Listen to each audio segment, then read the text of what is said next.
But you ask why, it's I've had that question asked here lately in the last 48 hours, and I will say that COVID probably didn't have as big an impact on it as a lot of people thought, but you do think about things when you're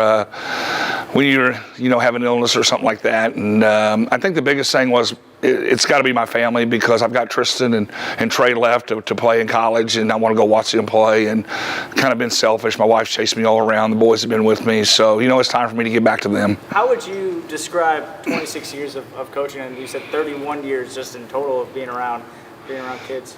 Change. There's a lot of change that's gone over the last 26 or 31 years, whatever you want to say. We've always had the same philosophy, though: roll our sleeves up and go to work. And we've been very blessed to have a lot of great assistant coaches with me, and great players and parents. And any coach will tell you can't win without those kind of things in place for you. And so I think change has been the biggest thing. Just the way we approach kids and what we do now, more culture building than there ever has been, and things like that. But like I said, we've been blessed.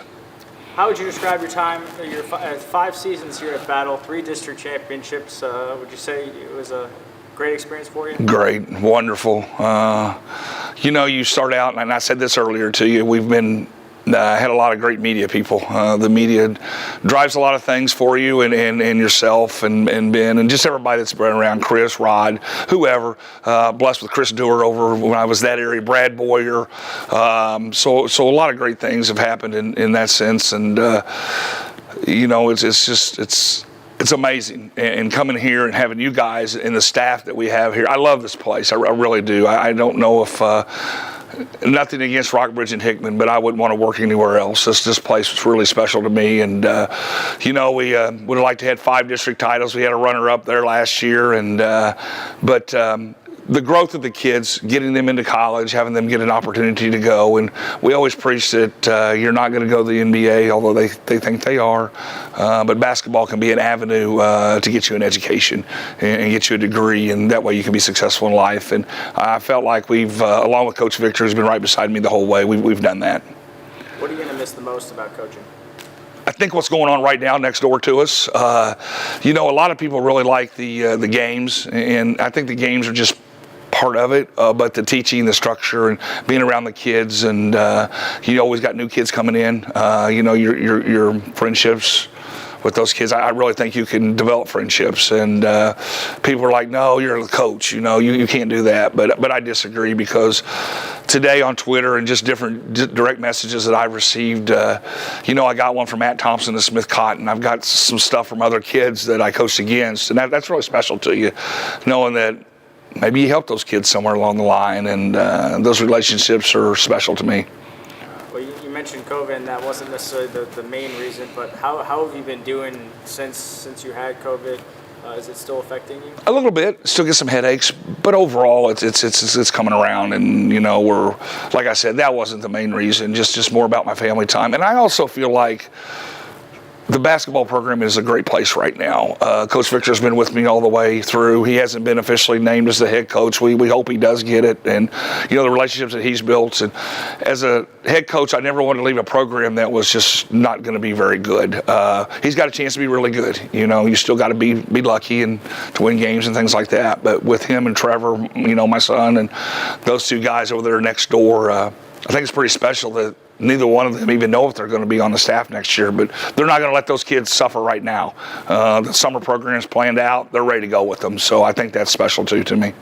And what's next for you? You just kind of dropped it to me that you're going to MMA? Yeah, Missouri Military Academy. Going to be the director of athletics over there. I met with the guys and got an interview and had a Zoom interview, which didn't think I went very well, but then we got to meet in person for about 4.5 hours. And they're actually building some new baseball fields. They're in phase 1 with the baseball field, and they're talking about doing a football and soccer field, and so it'll be part of that. And it's the same thing. I think, Andrew, anywhere you go, you just want to help kids. I mean, that's why we're here, and those kids are just like any other kids, and so we're excited to go over there. And of course, I know part of the staff, the coaching staff. I just told them I'm not coaching. I'll do whatever you want me to do, but I really don't want to coach anymore. And they're going to allow me to leave whenever I need to go watch my kids play. And I said, now my kid may play 5-6 hours away, and they were fine with that. So as long as we got things in line, then that's kind of, I guess, a happy medium. And that was big for me to be able to watch them play. I guess last year, how meaningful was it for you to coach your 3 sons and get that opportunity as a dad? It was. It was tough at times, and sometimes you don't.